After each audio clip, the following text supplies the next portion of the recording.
part of being a parent is worry. And if your child had a medical condition that could be deadly, would you want to know, even if you couldn't do anything about it? It's a question that a local couple was faced with after their 8-year-old son died. They're sharing their story with our Valina Jones on grief and the value of time. The thing about time. You know, my expectation of time was that I had, I knew what the future was going to be, right? For me, I just, I didn't cherish it all enough.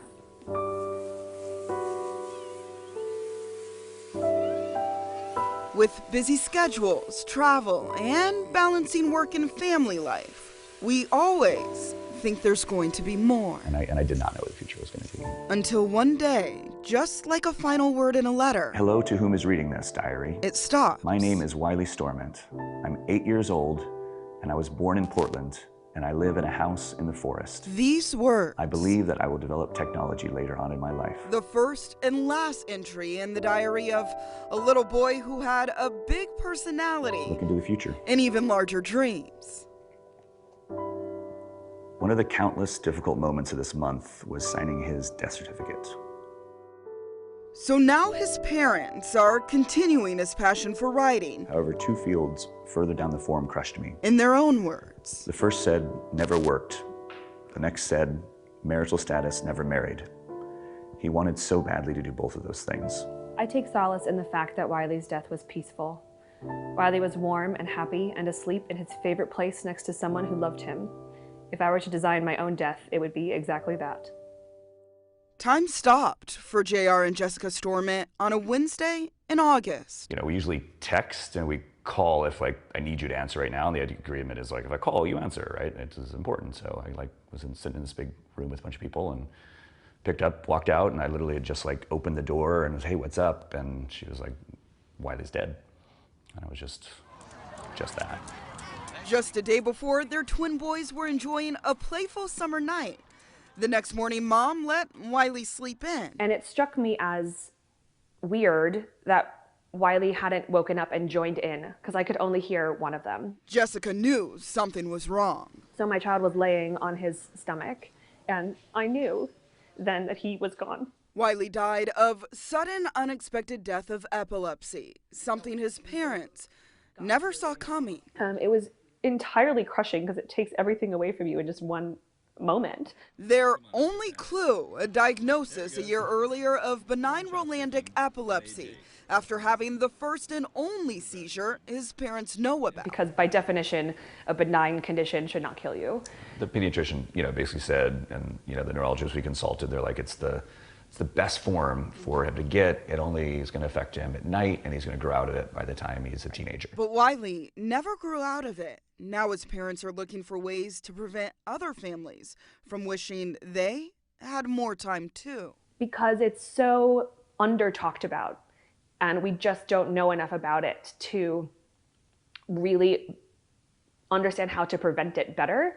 Parents can live with information, and parents should know that there is the possibility that this child will not wake up tomorrow. They're also pushing others to cherish every second with their children. We restrict them and we limit them, we guide them, we parent them, and all of that is important. But at the same time, we also have to remember to just love them. Because the one thing that I think about so often is, did he feel as much love as I felt for him? Many have asked what they can do to help. Hug your kids. Don't work too late.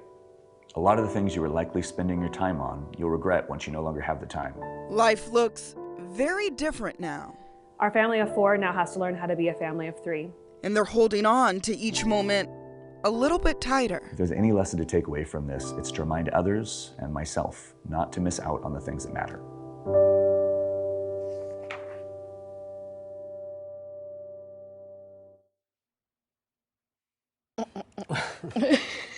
There's not much you can So many lessons in that story, but I think the big thing is just slow down. We are all so busy and rushing nowadays.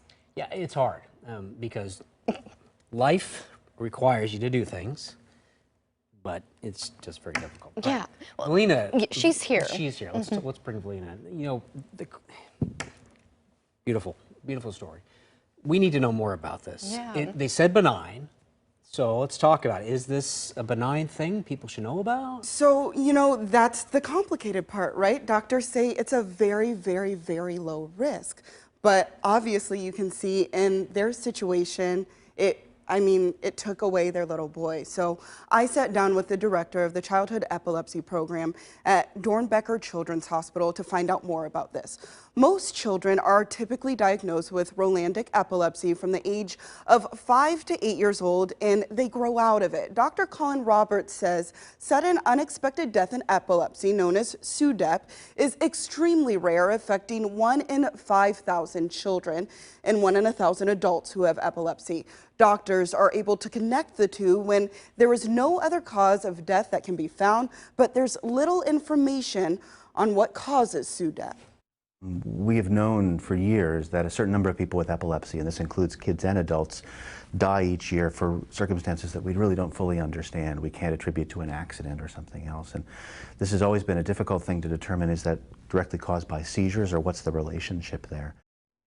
Now, treating these seizures with medicine is not typically suggested because there is no clear evidence that it actually helps. Doctors know it usually happens during sleep, and people with uncontrolled seizures are at a higher risk. But there could be more cases that doctors are unaware of. Roberts says many doctors do not initially tell patients of the risk because it is so low. You know, research is currently being done to learn more about the connection and treatment. We've posted more about SUDEP and links to resources on coin.com. But, you know, I spoke with the family and they said they've gotten a lot of response from different letters that they've been receiving from people, because the letter that they sent out was online, so it went viral, and people have said that it's really helped them and their family. Well, we certainly want to thank JR and Jessica for opening up about that. I mean, that had to have been so tough to do absolutely. that. But also maybe therapeutic in a way as well. Yeah.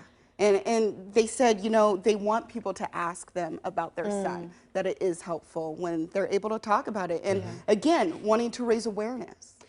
People are going to want to share this story. It's going to be on our website momentarily, so they can share it in social media and get the word out. Felina, thank you very much. Nice job. Thanks, Felina.